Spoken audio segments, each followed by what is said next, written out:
الحمد للہ رب العالمین والصلاة والسلام علی سید المرسلین اما بعد فاعوذ باللہ من الشیطان الرجیم بسم اللہ الرحمن الرحیم الصلاة والسلام علیک یا رسول اللہ وعلی آلک واصحابک یا حبیب اللہ الصلاة والسلام علیک یا نبی اللہ وعلی آلک واصحابک یا نور اللہ۔ فرمان مصطفیٰ صلی اللہ تعالیٰ علیہ وآلہ وسلم ہے کہ جس نے مجھ پر 10 مرتبہ صبح 10 مرتبہ شام درود پاک پڑھا، قیامت کے دن اسے میری شفاعت ملے گی۔ سبحان اللہ، کتنا پیارا وظیفہ ہے، کتنا پیارا عمل ہے کہ جس کی برکت سے ہمیں قیامت کے دن آقا صلی اللہ تعالیٰ علیہ وسلم کی شفاعت نصیب ہوگی۔ وہ یہ ہے کہ ہم کثرت کے ساتھ حضور علیہ الصلوۃ والسلام کی خدمت میں درود پاک کے تحفے پیش کریں۔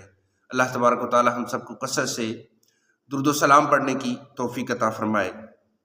آج کل جس طرح کا دور جا رہا ہے اور جس طرح کے معاملات ہیں کہ اگر ہمارے کسی مسلمان بھائی کو کامیابی ملے، خوشی ملے تو ہمیں برا لگتا ہے، اور جب کسی مسلمان کو، ہمارے کسی بھائی کو، عزیز کو، رشتہ دار کو کوئی مصیبت ہو، پریشانی ہو تو ہم اس پر خوش ہوتے ہیں۔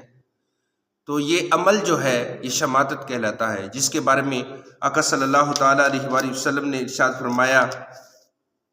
حضرت سیدنا واصلہ رضی اللہ تعالیٰ روایت کرتے ہیں کہ حضور علیہ الصلوۃ والسلام نے ارشاد فرمایا کہ اپنے بھائی کی شماتت نہ کرو، یعنی اس کی مصیبت پر اظہار مسرت یعنی خوشی کا اظہار نہ کرو کہ اللہ تعالیٰ اس پر رحم کرے گا اور تجھے اس میں مبتلا کر دے گا۔ اللہ اللہ، استغفر اللہ، استغفر اللہ۔ یعنی اپنے مسلمان بھائیوں کی مصیبتوں پر خوشی کا اظہار نہ کیا کرو کہ اللہ پاک اپنے کرم سے، اپنی رحمت سے ان کی مصیبتیں دور کر دے گا اور ہمیں اس میں مبتلا کر دے گا۔ اگر ہمارے اندر کسی کے بھی دل میں ایسا عمل ہے یا کوئی ایسا عمل کرتا ہے کہ کسی مسلمان بھائی کی مصیبت پر خوشی کا اظہار کرتا ہے تو اسے سوچنا چاہیے، اسے توبہ کرنا چاہیے کہ کہیں یہ عمل اس کی ہلاکت کا سبب نہ بن جائے۔ یعنی اگر ہم یہ دعا کریں کہ یا اللہ ہمارے مسلمان بھائیوں کی مصیبتیں دور کر، تو اللہ ہماری بھی مصیبتیں دور کرے گا، اور اگر ہم مسلمانوں کی مصیبتوں پر خوشی کا اظہار کریں گے تو اللہ پاک ان کی مصیبتوں کو دور کر دے گا اور ہمیں اس میں مبتلا کر دے گا۔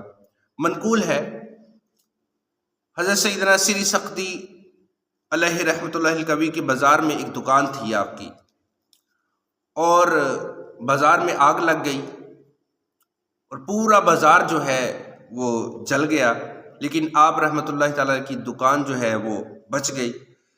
جب آپ کو اس بات کی خبر ہوئی تو آپ نے کہا الحمدللہ، مگر پھر فوراً ہی اپنے نفس کی ملامت کرتے ہوئے ارشاد فرمایا کہ فقط اپنا مال بچ جانے پر تو نے الحمدللہ کیسے کہہ دیا؟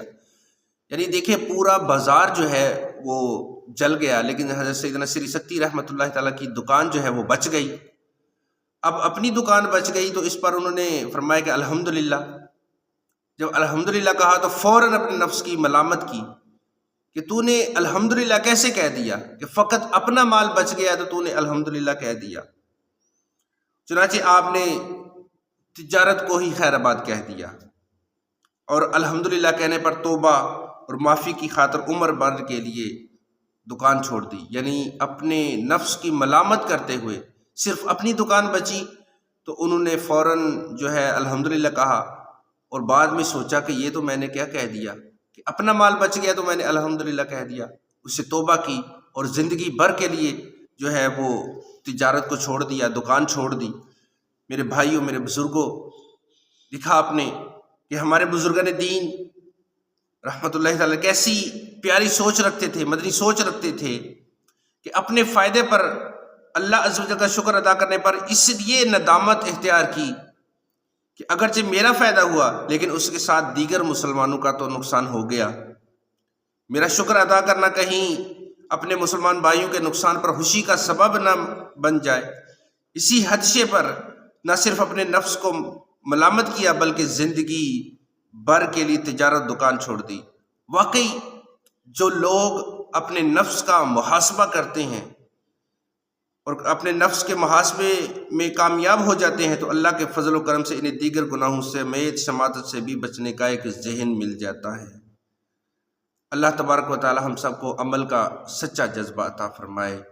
دعا کریں کہ اللہ پاک ہمیں ایسی آفت سے بچائے، ہمیشہ دوسروں کے لیے خوشی کا سبب بنے، سکون کا باعث بنے، تو کسی کی مصیبت کو دیکھ کر خوشی کا اظہار نہ کریں بلکہ دعا کریں اللہ پاک اس کی مصیبت کو بھی دور کرے اور ہمیں بھی پریشانی سے محفوظ فرمائے۔ آمین بجاہ نبی الامین صلی اللہ علیہ وآلہ وسلم۔